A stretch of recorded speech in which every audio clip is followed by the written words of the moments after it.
王老师，晚上好。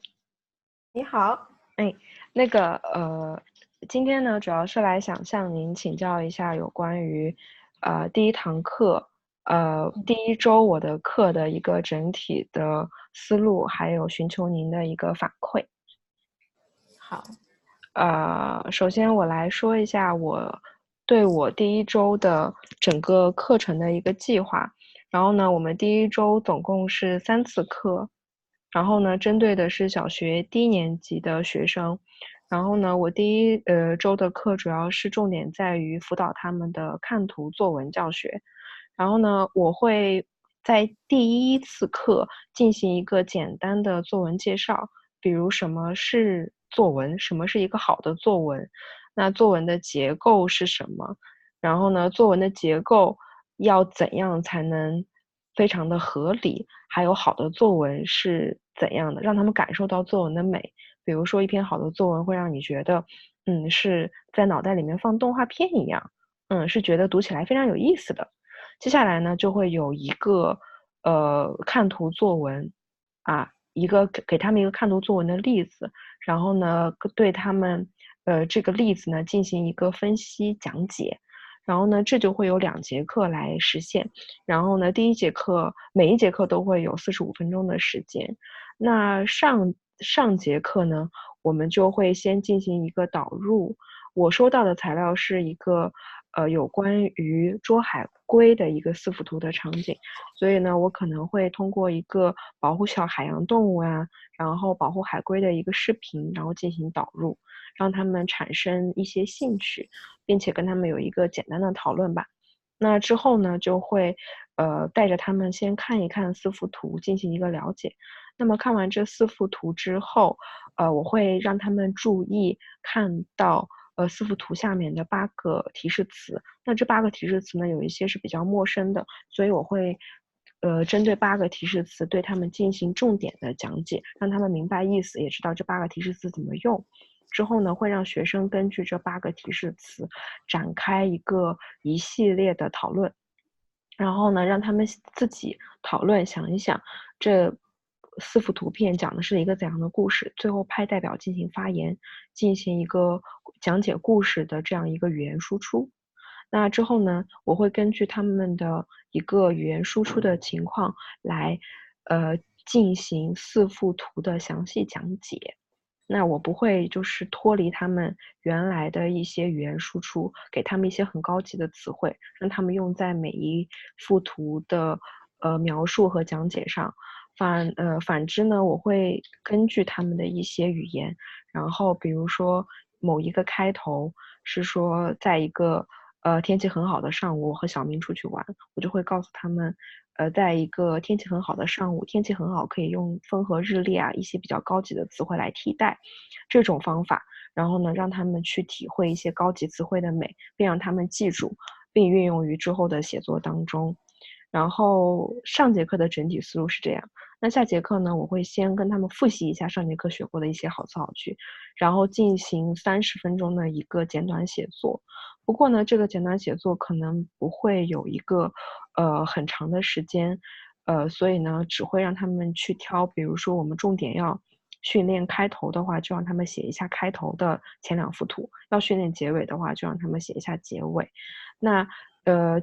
进行一个部分作文的写作之后呢，最后我会让他们用一张小卡片的形式来写一写今天我有没有在这堂作文课上遇到过哪些困难，然后呢，在课下之后交给我，然后呢，我也能得到一个快速的学生反馈。然后在课堂结束的最后10分钟的时间，我会带着学生们一起进行一个简单的范文赏析。范文赏析会用开火车的方式，就是我读一段，然后他们来读一段，然后呢，通过多读多看，然后来让他们知道一个好的作文是怎样的，并让他们把一些好词好句用那个荧光笔画下来，然后让他们在之后的课后，然后呢进行着不断巩固学习还有记忆。这是我的一个整好。体的课堂规划。好，所以刚刚你说了，你的第一部分是有一个作文介绍，但是这一部分你要注意的就是，其实他们学生在刚刚开始写作文的时候，我们其实老师已经多次讲了怎么写作文，作文的结构是怎么样。如果你想跟他们重复强调的话，那就要注意这一段你一定要讲的要有意思，要可以吸引他们。但是我觉得这是可以讲的，因为即使老师已经讲过很多次了，但是学生在应用的过程中，他还是没有记住，因为他们的作文还是没有按照我们讲的结构来写，所以我觉得你是可以加入到你的第一节课当中的，但是怎么讲你要注意一下。然后第二部分你说你是想用一个视频导入的方法，我觉得这个很好。然后第二部分呢，你说你是想在四幅图的基础上跟他们讲解8个提示词，这个我就想问一下，你要怎么讲这8个提示词呢？就是因为它那8个提示词在下面，其实它有的时候是暗示这篇文章它的主要的脉络是怎样的，所以这8个提示词的话，首先我会让他们自己来进行开火车的一个读，我看看他们哪些词不会，哪些词会。他会的词的话就是非常好，可能会用一个造句的方法让他们快速的给我一个反馈，让我知道他们到底能不能正确的去用这个词。那如果比较生僻的词汇，我会进行一些图片或者英文的释义，然后放在黑板上让他们进行理解，然后呢也会试着让他们去造句，看看他们是否能够真的学会这个词。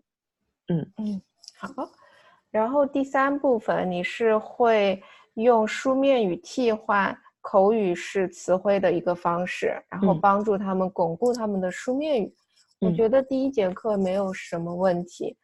第2节课你是先复习，然后再写作。在写作的过程中，你是需要单独指导吗？对学生，还是让他们自己先自由创作？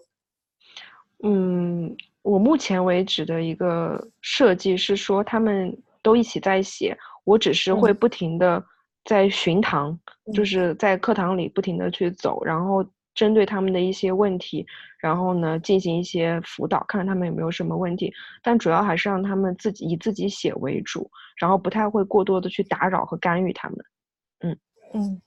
那如果学生提出他需要帮助呢？因为在这个班的学生中，他的差异化还是很明显的。所以如果有学生说我不知道怎么写，这时候你会怎么做呢？要看他不知道的是某一个句子不知道怎样去表达，还是说一整段都不知道怎样写。那如果是一个句子不知道怎么表达的话，我可能还是以引导的方式为主吧。比如说他不知道我要这个怎么写，我就会给他一个问题，让他通过回答我的问题，然后来看看可不可以把一个正确的句子输出出来。那如果他还是不行的话，我可能只能选择写在黑板上，让他进行去重新抄写。那么他抄了我这个句子，他就要做一个记号，然后之后还是要多读，把它记住。那如果他一整段都不会写的话，我可能就得陪着他一起去复习一下我们上节课那幅图片所梳理出来的一个大意，看看他能不能通过那个大意大致的去尽可能的写一下。好。然后下一步你要做的是一个教学反思。对。然后是范文赏析。这个范文赏析之后，因为作文我们一般说写一遍，然后老师帮他改正，但是呢，他没有真正的学会。范文赏析之后，你还会再做一些什么呢？范文赏之后的一些，您指的是就是这堂课结束嘛？就是第1周的课结束之后，我觉得之后的话，第2节课回来的话，我觉得还是以复习一些好词好句为主。还有一些，比如说我们上节课重点如果讲述了开头法的话，可能会让他们去巩固一些多样性的开头法。之后的话，我还是没有一个很好的思路，想怎么去把这个范文深入他们的心里。就是想问一下，你有没有什么建议给我，就是如何去延展我们之前学过的课？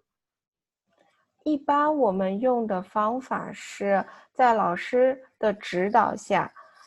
他把这篇作文写完了，但是呢，如果是老师帮他批改的话，他是拿回去以后，他只是看一眼，看看得多少分，几颗星星，然后他就放在那边了。所以在这种情况下，一般我们用的方法呢，就是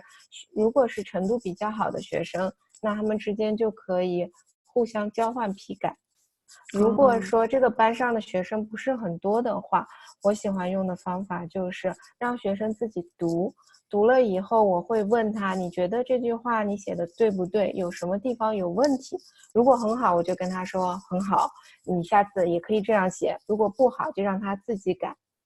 因为老师动笔以后，学生就会变得比较懒惰，然后他改过以后让他再读这篇文章，之后还有一个就是誊清的工作也是非常重要。但是一般我是发现，如果是老师批改以后学生誊清，那真的就是抄一遍，那是学生把文章抄一遍，所以需要他们自己改，改完以后呢再做誊清。但如果是学生比较多的课堂，那就是交换批改，因为他们一般会很在乎别人帮他们批改了什么，所以拿回去以后他们会非常认真的读，然后还会告诉老师他觉得这个同学这边改的不太对，因为他是怎么想的。所以其实不管那个学生改的对还是不对，其实这就是一个他们思考的过程，其实对不对都不是特别重要。如果你觉得那个学生确实不对的话，你可以帮他再修正过来。如果那个学生改的是对的，那你就跟他讲，我觉得那个学生改的是更好的。明白了，学到了，记住了，会用下来。那接下来呢，我要讲一下我对学生的几个期待吧，就是我的一个期待情况。我对学生的第一个想法是，我希望学生通过这一周的学习，他至少能够根据我课堂上的提问积极发言。第二呢，是学生能够根据我的一些提问，然后和一些引导进行一些积极的课堂讨论，就是需要他们去 brainstorm 这些，然后积极讨论。第三是学生能够尽可能的在课堂上使用中文，不要中英夹杂的讲，我觉得这个不利于他们以后的中文学习和写作。然后第四就是学生能够将课堂的一些内容和实际生活联系起来，因为写作文嘛，就是你要去根据一些生活的实际经验去输出。那如果你没有一些就是不根据实际经验，然后就是去乱写的话，其实作文最后也是没有什么依据的。对，就是会缺乏一些合理的逻辑性。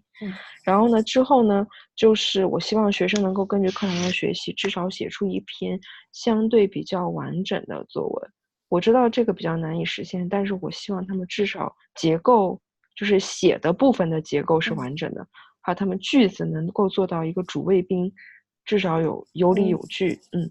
最后呢，就是学生能够通过我的一些课堂引导，然后完成课后的一些小任务或者是作业，然后有一个自主学习的意识。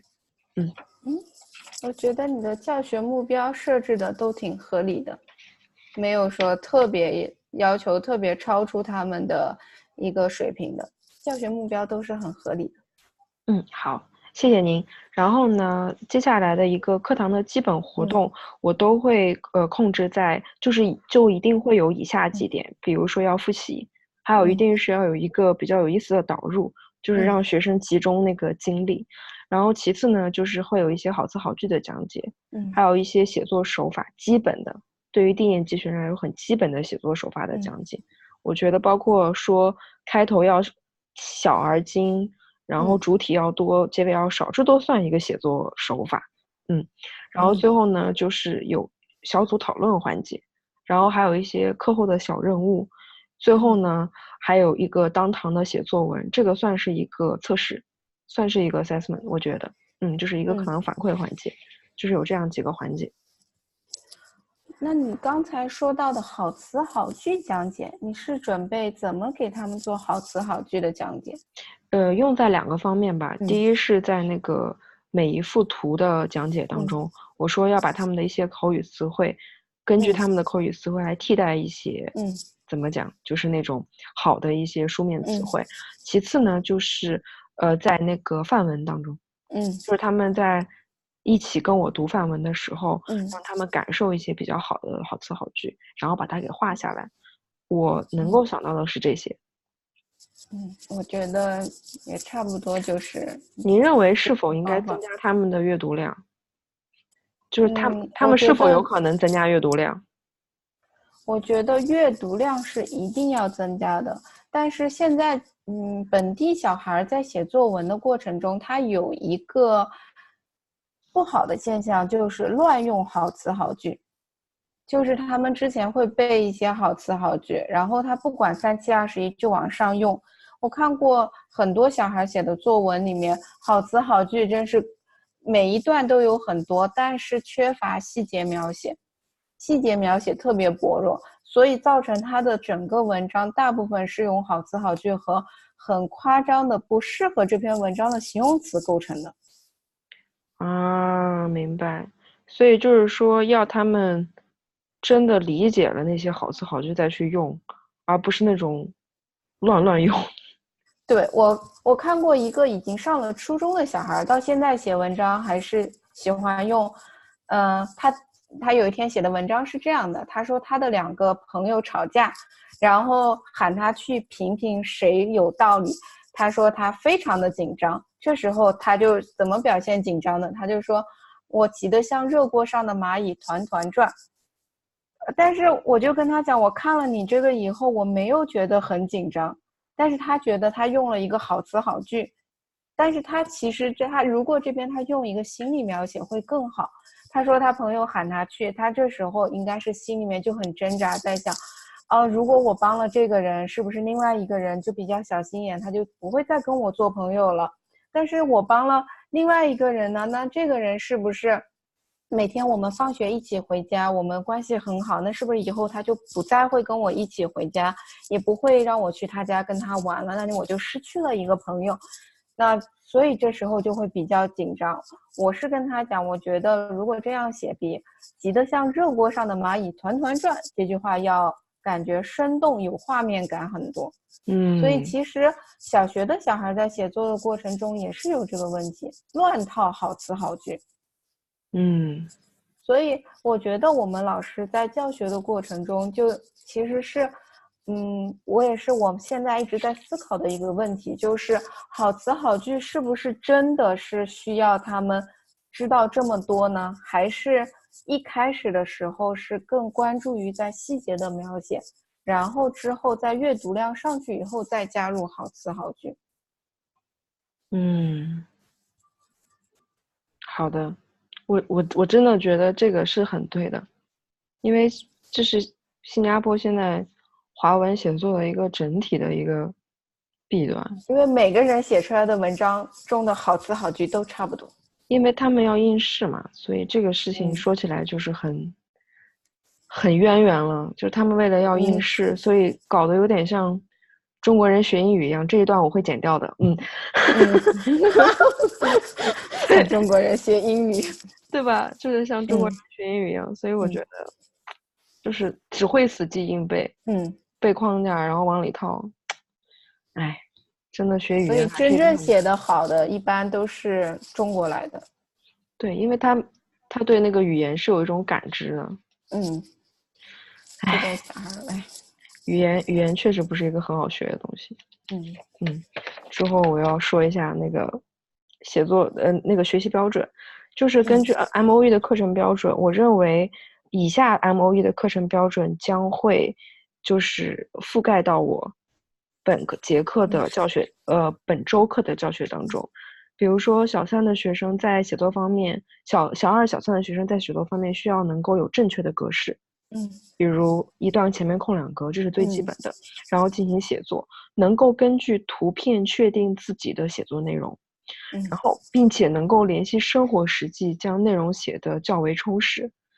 还有根据题目选取合适的写作素材，就是把该写的写进来。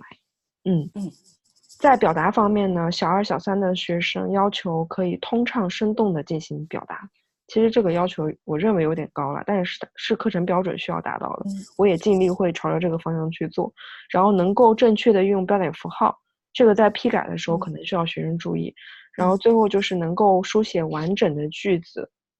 并且能够进行清楚和完整的表达，而且能进行一些简单的描写。这是